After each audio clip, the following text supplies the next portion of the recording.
ಮಗನಿಗೆ ಟಿಕೆಟ್ ಕೈ ತಪ್ಪಿತು ಅಂತ ಈಗ ಈಶ್ವರಪ್ಪ ಸಿಡಿದೆದ್ದಿದ್ದಾರೆ, ಆಕ್ರೋಶವನ್ನ ವ್ಯಕ್ತಪಡಿಸ್ತಾ ಇದ್ದಾರೆ. ಬಂಡಾಯ ಸ್ಪರ್ಧೆಗೂ ಕೂಡ ನಿರ್ಧಾರ ಮಾಡಿದ್ದಾರೆ. ಇದರ ನಡುವೆ ಈಗ ಕೇಂದ್ರ ನಾಯಕರು ಮನವೊಲಿಕೆಗೆ ಮುಂದಾಗ್ತಾ ಇದ್ದಾರೆ. ಆದರೆ ಯಾವುದಕ್ಕೂ ಕೂಡ ಬಗ್ತಾ ಇಲ್ಲ ಈಶ್ವರಪ್ಪ. ಸಂಧಾನಕ್ಕೆ ಬಂದವರನ್ನ ಕೂರಿಸಿ ಹೊರ ನಡೆದಿದ್ದಾರೆ ಈಶ್ವರಪ್ಪ. ತುರ್ತು ಕೆಲಸ ಇದೆ ಅಂತ ಹೇಳಿ ಮನೆಯಿಂದ ಹೊರ ಹೋಗಿದ್ದಾರೆ. ಶಿವಮೊಗ್ಗದ ಈಶ್ವರಪ್ಪ ನಿವಾಸದಲ್ಲೇ ಕುಳಿತ ಕೇಂದ್ರ ತಂಡ. ಈಶ್ವರಪ್ಪಗೆ ಕಾದು ಕುಳಿತ ರಾಧಾ ಮೋಹನ್ ಅಗರ್ವಾಲ್. ಬಿಜೆಪಿ ಚುನಾವಣಾ ಉಸ್ತುವಾರಿ ರಾಧಾ ಮೋಹನ್ ಅಗರ್ವಾಲ್ ತೀವ್ರ ಕುತೂಹಲವನ್ನು ಮೂಡಿಸಿದೆ ಕೆಎಸ್ ಈಶ್ವರಪ್ಪನವರ ನಡೆ. ಕೇಂದ್ರ ನಾಯಕರ ಮನವೊಲಿಕೆಗೂ ಕೂಡ ಬಗ್ತಾ ಇಲ್ಲ ಈಶ್ವರಪ್ಪ. ಸಂಧಾನಕ್ಕೆ ಅಂತ ಬಂದವರನ್ನ ಮನೆಯಲ್ಲಿಯೇ ಕೂರಿಸಿ ಹೊರ ನಡೆದಿದ್ದಾರೆ. ತುರ್ತು ಕೆಲಸ ಇದೆ, ಕೂತಿರಿ ಬರ್ತೀನಿ ಅಂತ ಹೋದವರು ಇನ್ನೂ ಕೂಡ ಬಂದಿಲ್ಲ. ಶಿವಮೊಗ್ಗದ ಈಶ್ವರಪ್ಪ ನಿವಾಸಕ್ಕೆ ಕೇಂದ್ರದ ನಾಯಕರು ದೌಡಾಯಿಸಿದರು.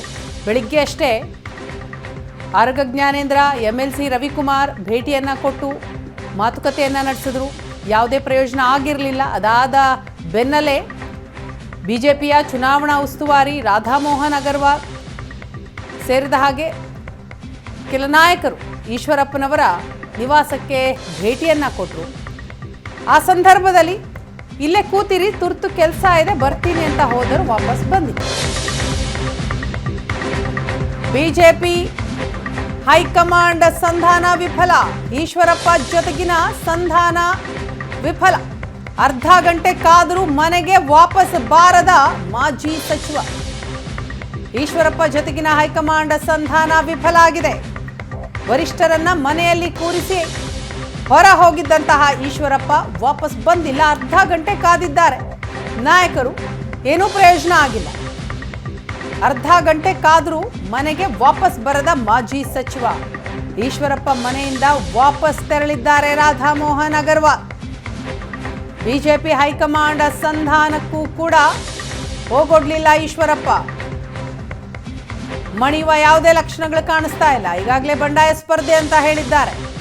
ಜೊತೆಗೆ ಕಾರ್ಯಕರ್ತರ ಸಭೆ ಇದೆ. ಆ ಸಭೆಯಲ್ಲಿ ಪಕ್ಷೇತರ ಸ್ಪರ್ಧೆ ಮಾಡುವ ಕುರಿತಾಗಿ ಅಂತಿಮ ನಿರ್ಣಯಕ್ಕೆ ಬರಲಾಗುತ್ತೆ. ಅದಾದ ನಂತರ ನನ್ನ ತೀರ್ಮಾನವನ್ನು ಘೋಷಣೆ ಮಾಡ್ತೀನಿ. ಅದಾದ ಬಳಿಕ ನನ್ನ ನಿರ್ಧಾರದಲ್ಲಿ ಯಾವುದೇ ಬದಲಾವಣೆ ಇರೋದಿಲ್ಲ ಅಂತ ಈಗಾಗಲೇ ಈಶ್ವರಪ್ಪನವರು ಸುದ್ದಿಗೋಷ್ಠಿಯ ಮುಖಾಂತರ ಘೋಷಿಸಿದ್ದಾರೆ. ಅದಾದ ಬೆನ್ನಲ್ಲೇ ಬಿಜೆಪಿ ಹೈಕಮಾಂಡ್ ನಾಯಕರು ಈಶ್ವರಪ್ಪನವರ ನಿವಾಸಕ್ಕೆ ಬಂದಿದ್ದಾರೆ. ನಾಯಕರು ಬಂದಿದ್ದನ್ನು ಗಮನಿಸಿ ಈಶ್ವರಪ್ಪ ಬರ್ತೀನಿ, ತುರ್ತು ಸಭೆ ಇದೆ, ಕೆಲಸ ಇದೆ, ಅದನ್ನು ಮುಗಿಸ್ಕೊಂಡು ವಾಪಸ್ ಆಗ್ತೀನಿ ಅಂತ ಹೇಳಿದವರು ಅರ್ಧ ಗಂಟೆ ಕಾದರೂ ಯಾವುದೇ ಪ್ರಯೋಜನ ಆಗಲಿಲ್ಲ. ವಾಪಸ್ ಬರುವ ಸುಳಿವು ಸಿಗ್ತಾ ಇಲ್ಲ. ಹಾಗಾಗಿ ಬಿಜೆಪಿ ಹೈಕಮಾಂಡ್ ನಡೆಸಿದಂತಹ ಸಂಧಾನವೂ ಕೂಡ ವಿಫಲ. ಈಶ್ವರಪ್ಪನವರು ಮನೆಯಲ್ಲಿಲ್ಲ. ಅವರ ಕುಟುಂಬದ ಜೊತೆ ಏನು ಮಾತನಾಡಿ, ಕುಟುಂಬಸ್ಥರ ಜೊತೆ ರಾಜಕಾರಣ ಚರ್ಚೆ ಮಾಡೋದಕ್ಕೆ ಬರಲ್ಲ. ಈಶ್ವರಪ್ಪನವರ ಭೇಟಿ ಕುರಿತಾಗಿ ರಾಧಾ ಮೋಹನ್ ಅಗರ್ವಾಲ್ ಅವರು ಕೊಡ್ತಾ ಇರುವಂತಹ ಹೇಳಿಕೆ ಇದು. ಈಶ್ವರಪ್ಪನವರ ಭೇಟಿ ಆಗಿದ್ದಿದ್ರೆ ಚರ್ಚೆ ಮಾಡಬಹುದಿತ್ತು. ಅವರ ಕುಟುಂಬದವ್ರ ಜೊತೆ ಏನು ಚರ್ಚೆ ಮಾಡಲಿ? ಕುಟುಂಬದವ್ರ ಜೊತೆ ಈ ಎಲ್ಲ ವಿಚಾರವನ್ನು ಹೇಳ್ಕೊಳ್ಳೋದಕ್ಕೆ ಆಗೋದಿಲ್ಲ, ಚರ್ಚೆ ಮಾಡೋದಕ್ಕೆ ಆಗೋದಿಲ್ಲ. ಅವರೇ ಇದ್ದಿದ್ದರೆ ಅವ್ರ ಜೊತೆ ಚರ್ಚೆ ಮಾಡಬಹುದಿತ್ತು ಅಂತ ರಾಜ್ಯ ಬಿಜೆಪಿ ಚುನಾವಣಾ ಉಸ್ತುವಾರಿ ರಾಧಾ ಮೋಹನ್ ಅಗರ್ವಾಲ್ ಹೇಳಿಕೆಯನ್ನ ಕೊಟ್ಟಿದ್ದಾರೆ. ಕೇಂದ್ರ ನಾಯಕರ ಮನವೊಲಿಕೆಗೂ ಕೂಡ ಈಶ್ವರಪ್ಪ ಬಗ್ತಾ ಇಲ್ಲ. ಸಂಧಾನತೆಗೆ ಅವಕಾಶ ಸಿಕ್ಕಿಲ್ಲ. इसको हम लोग पॉलिटिकल बातचीत हुआ सर, क्या बात तो परिवार बैठा था। हाँ कहीं गए। हम तो परिवार के साथ बैठे थे। कुछ बातचीत हुआ सर? सर आप बच्चों से राजनीति की बात नहीं करते ना।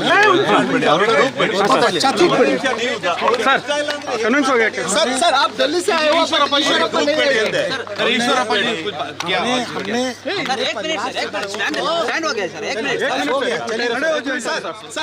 दिल्ली से आए हो बट ईश्वरप्पा नहीं है इधर। हम दिल्ली से 1 महीना से आए।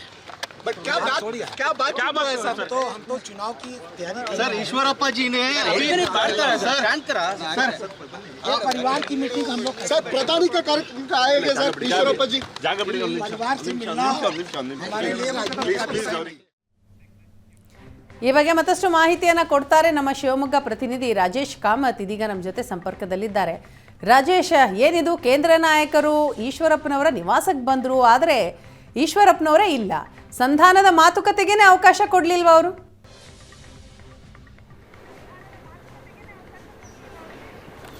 ಖಂಡಿತ ವೀಣಾ, ಈಗಾಗಲೇ ನಾನು ನಿಮಗೆ ಈ ರಾಜಕೀಯ ವಿದ್ಯಮಾನಗಳ ಬಗ್ಗೆ ನಿರಂತರವಾಗಿ ಹೇಳ್ತಾನೆ ಇದ್ದೀನಿ. ಈಶ್ವರಪ್ಪನವರು ಸುತಾರಾಮ್ ಬಿಲ್ಕುಲ್ ಈ ರೀತಿಯ ಯಾವುದೇ ಸಂಧಾನಗಳಿಗೆ ಅವರು ಒಪ್ಪೋದಿಲ್ಲ. ಯಾಕೆಂದರೆ ಅವತ್ತು ಟಿಕೆಟ್ ಅನೌನ್ಸ್ ಆದಾಗಲೇ ರಾಧಾಮೋಹನ್ ಅವರು ಖುದ್ದು ಈಶ್ವರಪ್ಪನವ್ರ ಮೊಬೈಲಿಗೆ ಕರೆ ಮಾಡಿದರು, ನಿಮ್ಮ ಮಗನನ್ನು MLC ಮಾಡ್ತೀನಿ ಅಂತ ಹೇಳಿ. ಆ ಸಂದರ್ಭದಲ್ಲಿ ಅವರು ಅದಕ್ಕೆ ಒಪ್ಪಿಗೆ ಸೂಚಿಸಿರಲಿಲ್ಲ. ಖಂಡಿತ ನಿಮ್ಮ ಯಾವುದೇ ತೀರ್ಮಾನಗಳಿಗೆ ನಂದು ಒಪ್ಪಿಗೆ ಇಲ್ಲ ಅನ್ನೋದನ್ನು ನೇರವಾಗಿ ಸ್ಪಷ್ಟವಾಗಿ ಹೇಳಿದರು. ಈಗ ಖುದ್ದು ಅದೇ ರಾಧಾಮೋಹನ್ ಅವರು ತಮ್ಮ ಮನೆಗೆ ಬಂದರೆ ಅವ್ರ ಜೊತೆಗೆ ಏನಂತ ಮಾತಾಡ್ತಾರೆ, ಅವ್ರು ಆಲ್ರೆಡಿ ಈಗಾಗಲೇ ಅವ್ರು ಏನು ಹೇಳ್ತೀನಿ ಅಂತ ಹೇಳಿದ್ದಾರೆ, ಅದನ್ನೇ ಪುನರಾವರ್ತನೆ ಆಗುತ್ತೆ. ಆ ಹಿನ್ನೆಲೆಯಲ್ಲಿ ಈಶ್ವರಪ್ಪನವರು ಪೂರ್ವಭಾವಿ ಒಂದಿಷ್ಟು ಕಾರ್ಯಕ್ರಮಗಳನ್ನು ನಿಯೋಜನೆ ಮಾಡ್ಕೊಂಡಿದ್ರು, ಒಂದು ಹೋಮಗಳು ಮತ್ತೊಂದೆರಡು ಖಾಸಗಿ ಕಾರ್ಯಕ್ರಮಗಳು. ಅದಕ್ಕೆ ನೇರವಾಗಿ ತಿಳಿದ್ರು, ಮನೆಯಲ್ಲಿದ್ದಾರೆ, ನೀವು ಮಾತಾಡ್ಕೊಂಡು ಹೋಗಿ ಅಂತ ಹೇಳಿ ಹೊರಟೋಗ್ಬಿಟ್ರು. ಇದು ಏನನ್ನು ಸೂಚಿಸುತ್ತೆ ಅಂದರೆ, ನಿಮ್ಮ ಜೊತೆಗೆ ಮಾತನಾಡಲಿಕ್ಕೆ ನನಗೆ ಸ್ವಲ್ಪವೂ ಇಷ್ಟ ಇಲ್ಲ, ನಾನು ಈಗಾಗಲೇ ಹಿತೈಷಿಗಳು, ಬೆಂಬಲಿಗರು, ಕಾರ್ಯಕರ್ತರ ಜೊತೆ ಸೇರಿ ಒಂದು ನಿರ್ಧಾರಕ್ಕೆ ಬಂದಾಗಿದೆ. ಕರ್ನಾಟಕದ BJP ಪಕ್ಷ ಒಂದು ಕುಟುಂಬದ ಹಿಡಿತದಲ್ಲಿದೆ, ಅದನ್ನು ನಾನು ತಪ್ಪಿಸಲೇಬೇಕಾಗಿದೆ. ಆ ಹಿನ್ನೆಲೆಯಲ್ಲಿ ಪಕ್ಷದ ಸಿದ್ಧಾಂತ ಉಳಿಸಬೇಕು ಮತ್ತು ಪಕ್ಷದ ಕಾರ್ಯಕರ್ತರು ಏನು ನೊಂದಿದ್ದಾರೆ ಅವರ ನೊಂದವರಿಗೆ ಒಂದು ದನಿ ಆಗಬೇಕು ಅಂತ ಪದೇ ಪದೇ ಹೇಳ್ತಾ ಇದ್ದಾರೆ. ಆ ಹಿನ್ನೆಲೆಯಲ್ಲಿ ನನ್ನ ನಿಲುವನ್ನು ನಾನು ಸ್ಪಷ್ಟಪಡಿಸಿಯಾಗಿದೆ. ನಾನು ಈಗ ಹಿಂದೇಟು ಹಾಕಿದರೆ ನನ್ನನ್ನು ಬೆಂಬಲಿಸುವವರು ನನ್ನ ಬಗ್ಗೆ ಮತ್ತೆ ತಪ್ಪು ಕಲ್ಪನೆ ಮಾಡಿಕೊಳ್ಳುವ ಸಾಧ್ಯತೆಗಳಿದೆ. ಯಾಕಂದರೆ ಈ ಹಿಂದೆ ನಾನು ರಾಯಣ್ಣ ಬ್ರಿಗೇಡ್ ಕಟ್ಟಿದಾಗಲೂ ಕೂಡ ಕೇಂದ್ರದ ವರಿಷ್ಠರು ಹೇಳಿದರು ಅಂತ ಹೇಳಿ ಅದು ನಿಲ್ಲಿಸಿದ್ರಿಂದ ಅದು ಸಾಕಷ್ಟು ನನಗೆ ಹಿನ್ನಡೆಯಾಗಿತ್ತು. ಇಲ್ಲದಿದ್ದರೆ ನಾನು ರಾಜ್ಯದಲ್ಲಿ ಇನ್ನೂ ಹಿಂದುಳಿದ ವರ್ಗದ ಪ್ರಬಲ ನಾಯಕನಾಗಿ ಬೆಳೀತಾ ಇದ್ದೆ ಮತ್ತು ಅದು ನನ್ನ BJPಯ ಸಂಘಟನೆಯ ಜೊತೆಗೆ ಆ ಸಂಘಟನೆಯನ್ನು ನಾನು ಬೆಳೆಸಬಹುದಾಗಿತ್ತು ಅಂತ ಹೇಳಿ ಈಗ ಮಾತನಾಡ್ತಿದ್ದಾರೆ ಈಶ್ವರಪ್ಪ. ಅಂದರೆ ಅವರ ಅರ್ಥ, ಈಗ ಇನ್ನು ನಾನು ಮುಂದಿಟ್ಟ ಹೆಜ್ಜೆಯನ್ನು ಹಿಂದೆ ಇಡೋದಿಲ್ಲ. ಕೇಂದ್ರದ ನಂಬರ್ 1 ನಂಬರ್ 2 ಏನು ಅಮಿತ್ ಶಾ ಮತ್ತು ಮೋದಿ ಅವರು ಏನಾದರೂ ಈ ನಿಟ್ಟಿನಲ್ಲಿ ಪ್ರಯತ್ನ ಮಾಡಿದರೆ ಮಾತ್ರ ಅವರ ನಿಲುವಿನಲ್ಲಿ ಬದಲಾವಣೆಗಳ ಸಾಧ್ಯತೆ ಹೊರತು ಇನ್ನು ಉಳಿದಂತೆ ಯಾರೇ ಹೇಳಿದರೂ ಕೂಡ ಅವರು ಕೇಳುವ ಸ್ಥಿತಿನಲ್ಲಿ ಇಲ್ಲ. ಅವ್ರ ಜೊತೆಗೆ ಮಾತುಕತೆ ಮಾಡಿದರೂ ಕೂಡ ಅದು ಸುಮ್ಮನೆ ಆಯಾರಾಮ್ ಗಯಾರಾಮ್ ಇದಕ್ಕಷ್ಟಕ್ಕೆ ಸೀಮಿತ ಆಗುತ್ತೆ ಹೊರತು ಇನ್ಯಾವುದೇ ರೀತಿಯಿಂದನೂ ಕೂಡ ಪ್ರಯೋಜನ ಆಗೋದಿಲ್ಲ. ಅದನ್ನೇ ತಮ್ಮ ನಿಲುವನ್ನೇ ಮತ್ತೊಮ್ಮೆ ಸ್ಪಷ್ಟಪಡಿಸಿದ್ದಾರೆ. ಕೇಂದ್ರ ನಾಯಕರು ಬಂದರೂ ಕೂಡ ಸೌಜನ್ಯಕ್ಕಾಗಿ ಕೂಡ ಅವರನ್ನು ನಿಂತು ಮಾತನಾಡಿಸದೆ ಹೊರಟೋಗಿದ್ದಾರೆ. ಅದೇ ಬೆಳಗ್ಗೆ ಆನಂದ್ ಗುರೂಜಿಗಳು ಬಂದಾಗ ಅವರನ್ನು ಹೃತ್ಪೂರ್ವಕವಾಗಿ ಸ್ವಾಗತಿಸಿ ಹಾಗೂ ಅವರಿಂದ ಆಶೀರ್ವಾದ ಪಡೆದು ಅವರು ಕೂಡ ನೀವು ಚುನಾವಣೆಯಲ್ಲಿ ನಿಂತು ಗೆದ್ದು ಬನ್ನಿ ಅಂತ ಹೇಳಿ ಆಶೀರ್ವಾದ ಮಾಡುವಂಥ ಪರಿಸ್ಥಿತಿ, ಅಂದರೆ ಆ ರೀತಿ ಒಂದು ಸನ್ನಿವೇಶಕ್ಕೆ ಕಾರಣರಾಗಿರ್ತಕ್ಕಂಥ ಈಶ್ವರಪ್ಪ ಕೆಲವೇ ಗಂಟೆಗಳಲ್ಲಿ ತಮ್ಮ BJP ಹೈಕಮಾಂಡ್ನ ಕೇಂದ್ರ ವರಿಷ್ಠ ನಾಯಕರಲ್ಲಿ ಒಬ್ಬರಾಗಿರ್ತಕ್ಕಂಥ ರಾಧಾಮೋಹನ್, ಅದು ಕರ್ನಾಟಕ ರಾಜ್ಯದ ಚುನಾವಣಾ ಉಸ್ತುವಾರಿಗಳು ಕೂಡ, ಅವರು ಬಂದರೂ ಕೂಡ ಅವ್ರಿಗೆ ಮುಖ ಕೊಟ್ಟು ಮಾತನಾಡದೆ ಹೋಗ್ತಾ ಇದ್ದಾರೆ ಅಂತ ಹೇಳಿದರೆ ಅದರ ಅರ್ಥ ಇಷ್ಟೇ, ನಿಮ್ಮ ಜೊತೆಗೆ ನಾನು ಮಾತನಾಡಲ್ಲ, ಏನಿದ್ರು ಇನ್ನೂ ನಿಮ್ಮ ಮೇಲ್ಗಡೆ ಇರ್ತಕ್ಕಂಥವ್ರು ಮಾತಾಡಲಿ, ಆವಾಗ ನೋಡೋಣ, ನೀವೆಲ್ಲ ಯಾಕೆ ಬರ್ತೀರಾ, ಸುಮ್ಮನೆ ನನ್ನ ಟೈಮ್ ವೇಸ್ಟ್ ಮಾಡ್ತೀರಾ ಅನ್ನೋ ರೀತಿಯಲ್ಲಿ ಹೊರಟೋದ್ರು.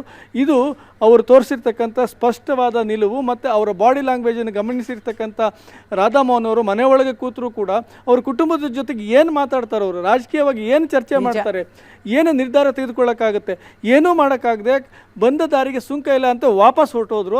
ರಾಜಕೀಯವಾಗಿ ಕುಟುಂಬದವ್ರ ಜೊತೆ ಮಾತನಾಡೋಕ್ಕಾಗಲ್ಲ, ಈಶ್ವರಪ್ಪನವರು ಇಲ್ಲಿಲ್ಲ, ಈಶ್ವರಪ್ಪನವರು ತಾವು ಬಂದರೂ ಕೂಡ ಇಷ್ಟೊತ್ತಿಗೆ ವಾಪಸ್ ಬರ್ತೀನಿ, ಕಾರ್ಯಕ್ರಮ ಇದೆ ಅನ್ನೋದನ್ನು ಕೂಡ ಸ್ಪಷ್ಟವಾಗಿ ಹೇಳ್ತಾ ಇಲ್ಲ. ಏನು ಮಾಡಬೇಕು ಅಂತಲೇ ಗೊತ್ತಿಲ್ಲದೆ ಬಂದ ದಾರಿಗೆ ಸುಂಕ ಇಲ್ದಂಗೆ ವಾಪಸ್ ಹೋಗಿರ್ತಕ್ಕಂಥ ರಾಧಾಮೋಹನ್ ಅವರು ಇನ್ನೇನು ಹೇಳೋಕ್ಕಾಗುತ್ತೆ, ಹೈಕಮಾಂಡ್ ಜೊತೆಗೂ ಏನು ಹೇಳೋಕ್ಕಾಗಲ್ಲ. ಇಲ್ಲೂ ಕೂಡ ಅವರು ಯಾವುದೇ ರೀತಿಯಿಂದ ಪರಿಸ್ಥಿತಿ ನಿಭಾವಣೆ ಮಾಡೋಕ್ಕೆ ಅವ್ರಿಗೇನು ಎಸ್ ಥ್ಯಾಂಕ್ ಯು ರಾಜೇಶ್ ತಮ್ಮ ಮಾಹಿತಿಗಾಗಿ.